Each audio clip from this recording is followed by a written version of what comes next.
Hello and welcome to our Structure and Bonding course. I'm Dorothy Warren and together with Andy Markwick we're here to guide you through the online course. Here are the learning objectives. On this course we're going to be looking at different ways of teaching structure and bonding as well as considering some of the things that students find difficult. Just a couple of things before we get started. If you haven't done so already, please do download and open the companion sheet before going any further.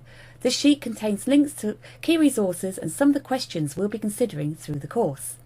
You can take as long as you want to work through the course, use the content page to find out the bits you're most interested in, and don't feel you need to work through the course from start to finish. At various times throughout the course we'll ask you to hit the pause button to allow time to work through different sections of the course. Towards the end of the companion sheet you'll find an action planning template which will help you take the next steps following this course. So let's get started. When your students hear the words structure and bonding, what do they think of? The word structure often brings to mind architectural buildings such as bridges, and here we can see the Golden Gate Bridge. Or perhaps it's sports stadium, high-rise buildings that you find in cities. The word structure can also make people think of specific arrangements of things that have multiple parts, such as a plant or an animal cell. The word bonding may have multiple meanings for students, such as a special link between two different people, or they might think about gluing things together. When starting to teach structure and bonding, it's important to know as a teacher what your students already know. Think about the progression of ideas and be really clear with the use of language. For example, there are many things in science that we use that have completely different meanings in everyday language. And this can cause confusion. Thinking about the last statement that we had, the word cell. Here we have a prison cell, we have a cell phone, and we have a biological cell. And of course, I could have chosen an electrical cell. A good starting point is to recognise that materials around us exist in different physical states: solids, liquids, and gases. Here we see a couple of experiments showing solids, liquids, and gases. Are your students able to recognise the different states of matter? This is an activity you could use with them. We also get special mixtures, which are colloids, gels and aerosols. Students find these confusing because they can display a range of different properties. For example, slime appears to take on some of the properties of materials in both the solid and the liquid state. Chocolate is a great material. When you look at it, it's solid. Leave it in a warm place and it soon becomes liquid. On cooling, it will then return to the solid state. It is an example of reversible change which students will be familiar with from primary science. In fact, chocolate is a mixture of around 400 different compounds, which makes it an interesting and tasty substance for your students to investigate. When it's warmed, it soon melts. A key ingredient is cocoa butter, which is a fat that exists in at least 6 different crystalline forms. The molecules involved are the same but arranged differently, leading to different properties. The ability of a substance to take on many different crystalline forms is called polymorphism. The structure is different, called allotropes. For example, you'll all be familiar with the allotropes of carbon, which are graphite and diamond. The chocolate and structure experiment is a great way to both introduce the topic and engage your students. After all, they're going to remember an experiment which allows them to taste the different chocolate, having melted it and reheated it and rehardened it. They can then compare the taste, texture and melting of the point versus what the melted and rehardened formed. You'll find the link to the student activity on the companion sheet. Pause the video while you take time to have a look at this activity and consider how you can use it with your students. Research has shown that many students have a wide range of misconceptions. Here we introduce 4 statements that require a true or false response. Students very often answer these incorrectly. Pause the session and have a go yourself. When you're ready, restart the session. How well did you do? In the structure of copper, copper does have positive ions in the model that we use for metallic bonding. The atoms in iron are held together by ionic bonds. Well, no, that's false. For an ionic bond you require positive and negative ions, cations and anions. Copper expands when it's heated because copper ions get bigger. Well, no, absolutely not. If iron is heated to a very high temperature, it would become a gas. That's absolutely true. Now, students develop many misconceptions in chemistry, and if not challenged, these can stay with them and impact negatively upon future learning. We're now going to focus on misconceptions related to ionic bonding. On the slide we have three statements, A, B and C. The chart shows three responses, 1, 2 and 3. Match the statement to the response. You may like to pause the session to do this, and when you're ready, restart the session. Here we can see that 83% of students think that sodium chloride exists as molecules. 46% believe that sodium and chlorine form an ion pair. And it's only 25% think that sodium chloride forms an ionic lattice. Now, looking at it the other way, that means 75% did not. In this slide, we focus on covalent bonding.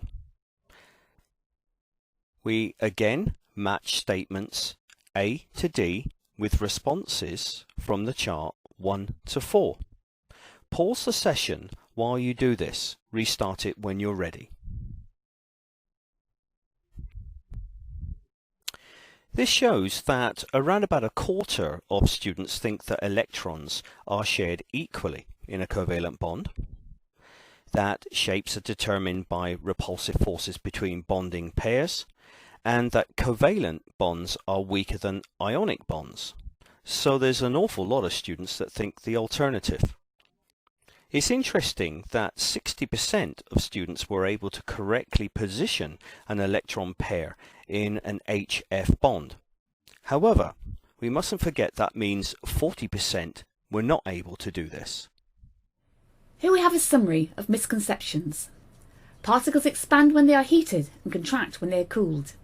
Compounds with ionic bonds behave as simple molecules. The central or first element in a formula is responsible for bond formation. Atoms want to form bonds because they want to obtain a full outer shell. There are only two types of bonds, ionic and covalent. Covalent bonds are weaker than ionic bonds.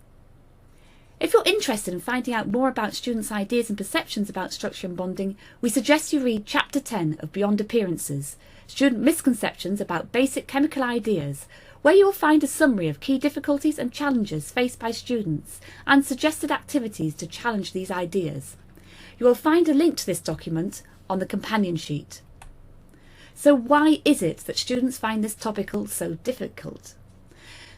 Research indicates it's hard to relate to stuff on a molecular level, and students often lack a secure understanding of basic concepts. Perhaps as teachers, we need to take a more critical look at the models we use, how we present them, how and why we adapt and modify them, and the sequence in which we introduce these ideas to our students. We're very familiar with using models in science. One of the first models our students are introduced to is that of the particle model, often in Year 7. In order to explain many of the physical properties of solids, liquids and gases, we suggest that particles in solids are closely packed with no gaps. Liquids are often portrayed with particles further away, with smaller spaces between the particles. And for a gas, the particles are as far away from each other as they can be, with much larger gaps between particles. Now, although this is a good model and it helps students to understand, it also has its limitations. Firstly, it suggests that all solids, liquids and gases have these structures, which we know is not correct, particularly for solids. And secondly, it's quite misleading when we consider compressibility of solids, liquids and gases, as you will see next.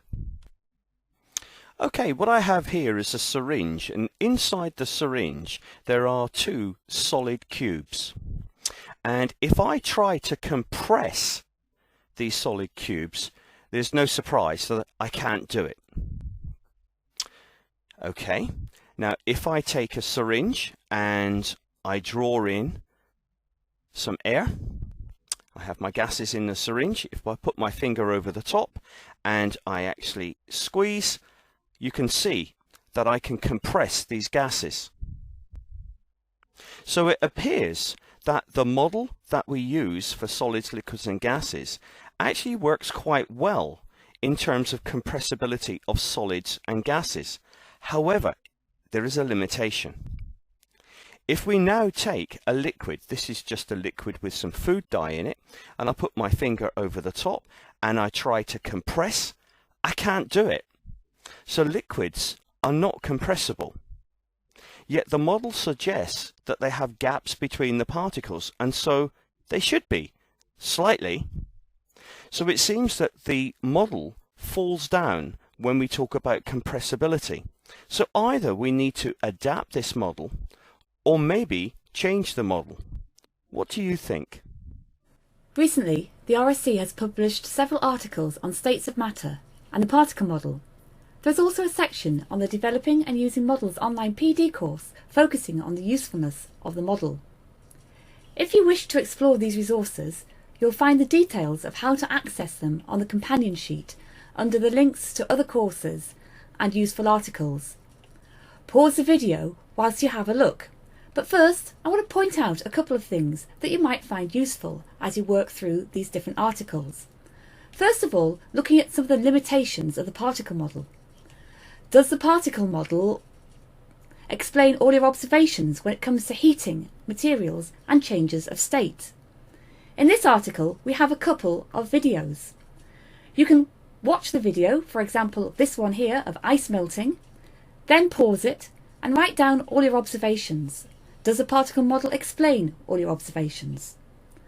Once you've done that, move on to the second video in this article, which we see here. We have sulfur being heated. Again, what we're asking you to do is note down your observations and see if the particle model explains everything. You get full answers and details of what's happening as you work through the article. Finally, you might want to think about this. Can we use the simple particle model to explain changes of states such as freezing and melting when we have different bits of information added? For example, when we start using sulfur or water or ammonia, where they all have different melting points and boiling points. Our simple model has reached its limitation here and must now be extended to show that there must be something different about the particles in the different substances that we're looking at. Again, as I've said before, you'll find all the links to these articles in the companion sheet, so pause the video and do take time to explore. Models adapt to explain phenomena.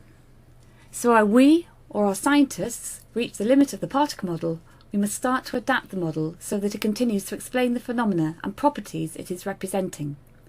A really good way to illustrate this to students is by looking at how the model of the atom has developed over time. One way to do this is to ask your students to become atom detectives. You'll find further details of the student activity on the companion sheet. The PhET Build an Atom simulation allows students to build different atoms from scratch. By dragging across protons and neutrons and electrons, they can soon build up a picture of different atoms. There is also a quiz, which is great for retrieval practice. I would encourage you to spend a little bit of time exploring this simulation. You will find the link on the companion sheet. Our next big question is, why do atoms react? We'll start by taking a look at chemical stability. Pause the video while you decide which answer is correct, then restart it to find the correct answer. Now that you've had time to consider your answer, let's discuss it. The neutral atom is more stable, so the sodium plus ion is less stable than the sodium atom, in the sense that ions will not spontaneously attract an electron, but atoms will not spontaneously emit an electron either. We need to look at this in terms of energetics, rather than the simplistic ideas of the octet rule that students so often quote as a reason for chemical change to take place. Details for accessing the full diagnostic probe are found on the companion sheet. The octet rule is often overstated and used by students who believe that it is the driver for chemical change to take place. Even the wording in some example specifications does little to dispel this common myth. So how useful is having or achieving a stable electronic arrangement as a driver for chemical reaction to take place? In other words, let's take a critical look at the octet model. Watch the short video and then use the octet rule to explain why hydrogen and fluorine react. You'll find the link on the companion sheet along with the diagnostic probe, hydrogen fluoride. Pause the video. Now that you've taken time to take a critical look at the clip and think about this, I'm sure you'll agree with me when I say it can't be explained by the octet rule because hydrogen and fluorine both have full outer shells. Therefore, the octet rule can not be the driver for chemical change to take place. The answer to this question is much more complex and requires an understanding of concepts such as free energy change of reaction, activation energy, bond enthalpies or strength in reactants and products, the energy changes involved in breaking and forming bonds, and some of these ideas are beyond the scope of pre-16 chemistry. Evidence from educational research suggests that students who understand bonding in terms of electrostatic forces have far fewer misconceptions in later studies. The model, after all, provides a consistent view of ideas for all types of bonding. However, it must be said that the use of the octet rule to support students towards their GCSE is a pragmatic and very successful approach. It is just important that students are aware of the limitations of the rule and not under the impression that it drives chemical reactions. Pause the session and read this statement. Hopefully you can see that by using the electrostatic model, misconceptions such as these may be avoided. Let's start with the electrostatic interactions and ask the question, should we make this more explicit in our teaching of chemistry? After all, research shows that students, even at university level, explain chemical change in terms of atoms wanting to or needing to have full outer shells, and this is why they react. So taking a different approach could help our students to develop a clear understanding of chemical bonding. Early on in their physics education, students learn through simple experiments that opposites such as north and south poles of a magnet attract, and when two similar poles are put together they repel. This idea is then revisited when learning about electric circuits and how they work. The Institute of Physics has lots of simple experiments for students to explore.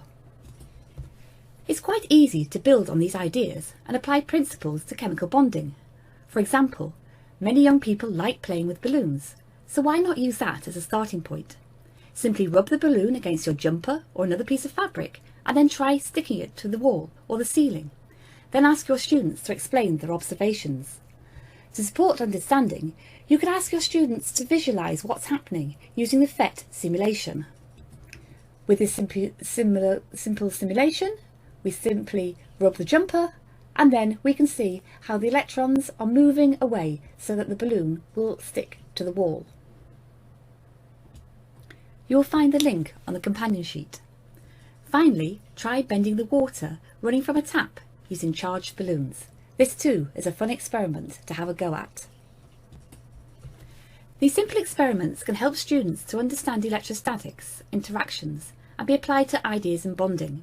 It's also helpful later on in their understanding of polar bonds and interactions in intermolecular bonding.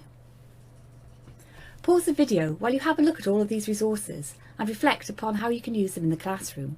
As said before, you will find the links on the companion sheet. Before moving on to chemical bonding, let us step back for a moment and return to the model of the atom and consider what's happening in terms of electrostatics. As students fail to appreciate the physical basis of bonding, they explain chemical change in terms of atoms wanting to or needing full outer shells. The diagnostic probe, the atom and the solar system, is designed to probe students' understanding of the forces acting in an atom and in the solar system. It also provides students with the opportunity to demonstrate their appreciation of ways in which atoms and the solar system are similar and ways in which they are different. We would do well to introduce these ideas in physics and support the ideas of bonding as well. But as with all models, it's important that we emphasise the strengths and limitations of each model we use. Again, I'll ask you to pause the video while you take a look at the diagnostic probe and reflect upon how you could use these ideas from physics to introduce chemical bonding in the classroom. You'll find the link on the companion sheet. We now turn our attention to how structure and bonding is commonly taught. We consider two learning routes. The first, shown here, is a traditional way of progressing learning. Pause the session and read through each stage. You will notice that stage 3 focuses on the use of the octet rule. This is a good rule to help students predict whether reactions might occur and also suggest possible formulae of products. However, it's very important to discuss its limitations. A full outer shell is not the driver of reactions. That's energetics. Students who develop this misconception can find later learning very challenging. This alternative electrostatic model approaches bonding from a purely electrostatic argument. And let's face it, bonding, whether metallic, ionic or covalent, is all about electrostatic forces between electrons and protons. So it's not far-fetched. It offers a consistent approach to all types of bonding. However, in the above model, there is a cautionary note about the language being used. It uses holding power in section 3. We know power has a very specific definition in physics, and so without acknowledgement of this, later confusion is likely. A consistent approach to language is actually very important. Well, how useful is the electrostatic model? Pause the session and read these statements. The electrostatic model is a consistent and more accurate explanation for all types of bonding, whether we talk about metallic, ionic, covalent, or intermolecular. They are all about electrostatic forces. Now, Dorothy is now going to consider how some of these ideas might be supported. Metallic bonding is perhaps the simplest application of the electrostatic idea. The model demonstrates the electrostatic nature of the metallic bond. You have the positive cores attracted to the negative delocalized electrons, sometimes referred to as a sea of electrons. Look at the two models shown here and decide which one is best to use with your students. Language again is important. What images might a sea of electrons produce? Maybe an excess of electrons in which positive ions are floating. Is this explanation okay, or do we need a more thorough explanation to fully answer this question? Also, can this model of metallic bonding adequately explain the properties now seen on the screen, properties that all metals have? Pause the video whilst you do this activity. For full explanations, follow the link on the companion sheet, where you'll find the topic in the Developing and Using Models online CPD course. This slide shows two possible ways to illustrate an ionic lattice structure. Which diagram would you use? Which do you think is best? When introducing ionic bonding, there are 2 points to consider. Firstly, the first diagram, the ions are shown as localized bonds, a bit like covalent bonds, rather than the charges being delocalized or the electrostatic forces acting in all directions. The second point is that when we describe ionic bonding, there is often greater emphasis placed upon the process of creating the bond, i.e. electron transfer from sodium to chlorine, rather than the bond being an electrostatic force between the ions. To further support students to understand the links between structure and bonding, they must see how ionic lattice symmetry links to sub-microorganization of particles. For example, in iron pyrites, that's fool's gold, salt and fluorite, these form cubic crystals because the ionic lattice structure is also cubic. This shows a very familiar way to start our understanding or teaching of ionic bonding. The slide illustrates the reaction between sodium and chlorine, and the emphasis is on the loss of an electron from the sodium to the chlorine. Too often the octet rule, or full outer shell idea, is used as a reason for why the reaction takes place. Now, students should use this as a predictive rule, but they should also be aware that there are many exceptions to this rule. When introducing ideas around structure and bonding, it can be useful not only to demonstrate a reaction, but to show the method sequence using diagrams. To reinforce structure, we can also display the structures of reactants and products. This example shows covalent metallic and ionically bonded structures. So, the reaction between sodium and chlorine can be modelled to students, and discussions about bonding and structure can be explored with them. Why not then ask students to do the same for magnesium and oxygen? We're now going to focus on covalent bonding. A typical way to explain a covalent bond uses the idea of a pair of electrons shared equally between two nuclei. We tend not to explain the bond in terms of the electrostatic forces between electrons and protons.